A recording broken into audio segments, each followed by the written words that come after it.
കുക്കുത്ത് സോഫിയിലേക്ക് എല്ലാവരെയും സ്വാഗതം ചെയ്യുന്ന ഇന്ന് ഞാനൊരു 4 മണി പലഹാരമായ പരിപ്പുവടയാണ് ഉണ്ടാക്കുന്നത്. പരിപ്പുവട ഇഷ്ടപ്പെടാത്തവരാരും ഇല്ലല്ലോ. ഒരു കട്ടൻ ചായയോ കട്ടൻ കാപ്പിയുടെയോ കൂടെ ഒരു പരിപ്പുവടയും കഴിച്ചിരിക്കാൻ എന്ത് രസമാണ്. അത് ഈസി ആയിട്ട് ഈ പരിപ്പുവട നമുക്ക് വീട്ടിൽ എങ്ങനെയാണ് ഉണ്ടാക്കുന്നതെന്നും അതിൻ്റെ ചേരുവകൾ എന്തൊക്കെയാണെന്നും നോക്കാം.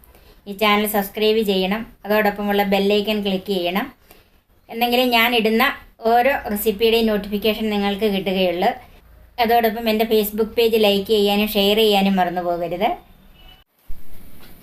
ഇതിനുവേണ്ടി ഞാൻ എടുത്തിരിക്കുന്നത് 1.5 കപ്പ് വടപ്പരിപ്പ് അല്ലെങ്കിൽ പീസ് പരിപ്പ്.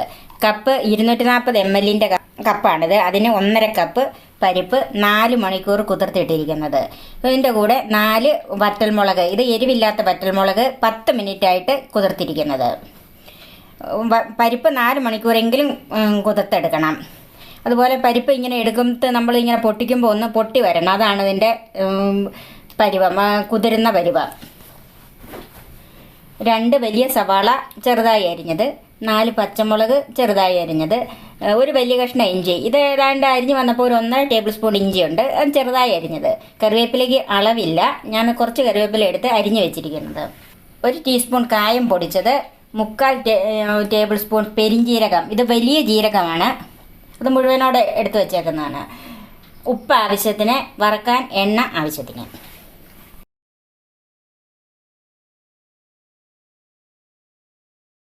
ഈ വെള്ളത്തിൽ നിന്ന് നമുക്ക് ഈ മുളക് മാറ്റി വെക്കാം.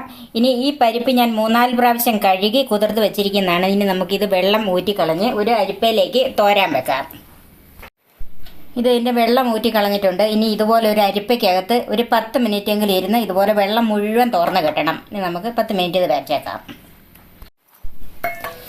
നമ്മൾ ഈ പരിപ്പ് തോരാൻ വെച്ചിട്ട് ഒരു 10 മിനിറ്റായി. ഇനി നമുക്കിതൊന്ന് ചതച്ച് എടുക്കണം. അതിന് മുമ്പ് തന്നെ ഇതിൻ്റെ ഒരു 2 ടേബിൾ സ്പൂൺ പരിപ്പെടുത്ത് നമുക്ക് മാറ്റി വെക്കണം.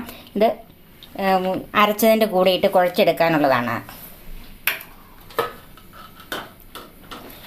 ബാക്കി പരിപ്പിൽ കുറേശ്ശെ ഇട്ട് നമുക്കിത് ചതച്ചെടുക്കണം. നന്നായിട്ട് അരഞ്ഞു പോകരുത്, ഒന്ന് നല്ലവണ്ണം ചതച്ച് അരഞ്ഞു വരുന്ന പരുവത്തിൽ വേണം എടുക്കാനായിട്ട്. അത് ചെയ്യാം.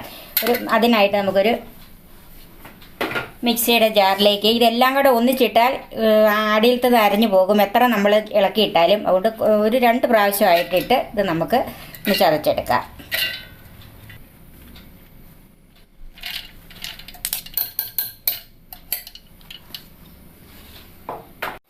ഇതിൻ്റെ ഒരു പകുതി ഭാഗം പരിപ്പ് ഈ ജാറിലേക്ക് ഇട്ടിട്ടുണ്ട്. ഇതിൻ്റെ അകത്ത് ഒട്ടും വെള്ളം ഒഴിക്കരുത്. സ്പൂൺ കൊണ്ട് ഇളക്കി തന്നെ ഇത് റിവേഴ്സ് ബട്ടൺ ഇട്ട് വേണം ഇത് അരച്ചെടുക്കാനായിട്ട്. അതായത് ചില മിക്സിക്ക് ഇടത് വശത്തോട്ട് തിരിക്കുന്ന ബട്ടണുണ്ട്, ചിലതിന് അത് മഞ്ഞ ബട്ടണായിരിക്കും. അത് ഇട്ട് നിർത്തി വേണം ഇത് അരച്ചെടുക്കാൻ. ഇനി നമുക്ക് അങ്ങനെ ചെയ്യാം.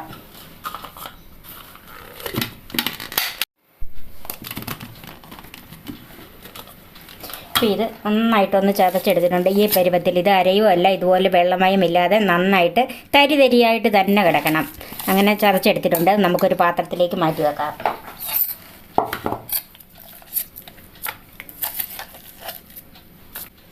ഇനി ബാക്കിയുള്ളത് നമുക്ക് ഇതുപോലെ തന്നെ അരച്ചെടുക്കാം. ബാക്കി പരിപ്പും നമ്മൾ ചതച്ചെടുത്തിട്ടുണ്ട്, അതും ഇതിൻ്റെ കൂടെ ചേർക്കാം.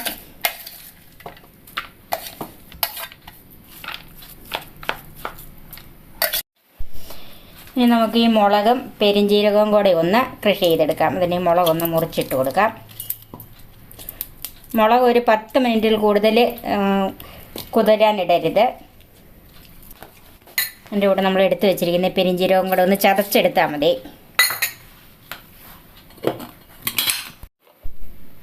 പെരിഞ്ജീരകവും വറ്റൽമുളകും എല്ലാം കൂടെ ഇതുപോലെ ഒന്ന് ക്രഷ് ചെയ്തെടുത്തിട്ടുണ്ട്. ഇങ്ങനെ ക്രഷ് ചെയ്താൽ മതി. ഇനി നമുക്കിത് എല്ലാം കൂടെ പരിപ്പിനകത്തോട്ട് ചേർക്കാം.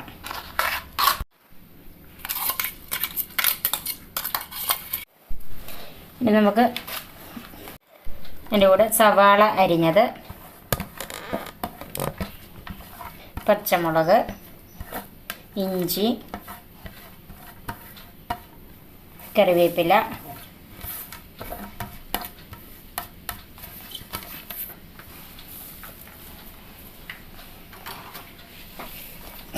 നമ്മൾ എടുത്ത് വെച്ചിരിക്കുന്ന പരിപ്പ് കുതിർത്ത് 2 ടേബിൾ സ്പൂൺ പരിപ്പ് എടുത്ത് മാറ്റി വെച്ചിരുന്നത്, കായം പൊടി, ഇതിന് ആവശ്യത്തിനുള്ള ഉപ്പ്, കുറച്ച് ഉപ്പിട്ടിട്ട് കുഴച്ച് നോക്കിയിട്ട് ബാക്കി വേണമെങ്കിൽ അന്നേരം ഇടാം.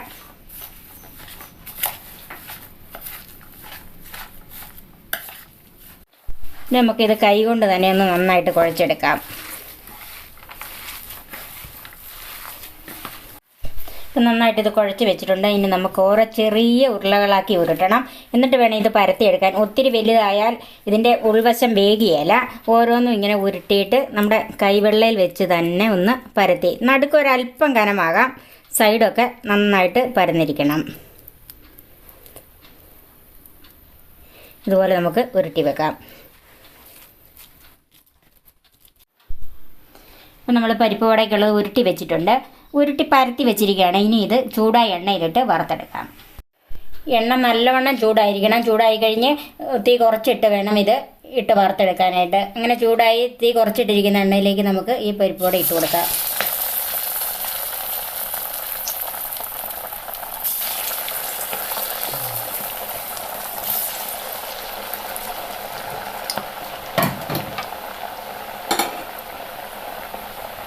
തീ കുറച്ച് വെച്ച് തന്നെ ഇത് വറുത്തെടുക്കണം, ഇല്ലെങ്കിൽ ഇതിൻ്റെ ആകവശം വേഗിയല്ല.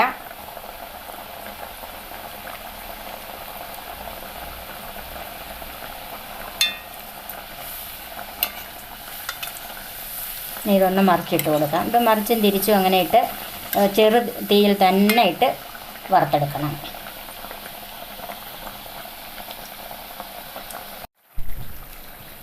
ചെറിയ തീയിലിട്ട് തന്നെ നന്നായിട്ട് മുരിച്ചെടുക്കണം. ഇതിൻ്റെ പച്ചപ്പരിപ്പാണ്, ഇതിൻ്റെ അകപച്ച ഒന്നും വെന്തിട്ടുള്ളതല്ല. നമ്മൾ അന്നേരം ഇത് വേകണമെങ്കിൽ ചെറിയ തീയിലിട്ട് തന്നെ ഇത് മുരിച്ചെടുക്കണം.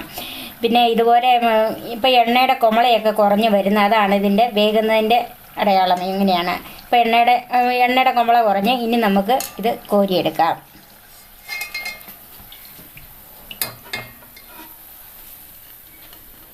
നമ്മുടെ പരിപ്പ് വട റെഡിയായി. ബാക്കി നമുക്ക് ഇതുപോലെ വറുത്തെടുക്കാം. നമ്മുടെ 4 മണി പലഹാരമായ പരിപ്പ് വട റെഡിയായി. ഇത് കട്ടൻ കാപ്പിയുടെയോ കട്ടൻ ചായയുടെയോ കൂടെ കഴിക്കാൻ വളരെ നല്ലതാണ്. നിങ്ങൾ തീർച്ചയായും ഈ പരിപ്പ് വട ഉണ്ടാക്കി നോക്കണം. നിങ്ങളുടെ അഭിപ്രായങ്ങൾ കമൻസായി അറിയിക്കണം. അടുത്ത റെസിപ്പിയുമായി നമുക്ക് വീണ്ടും കാണാം. ഞാൻ സോഫി കുര്യാക്കോസ്.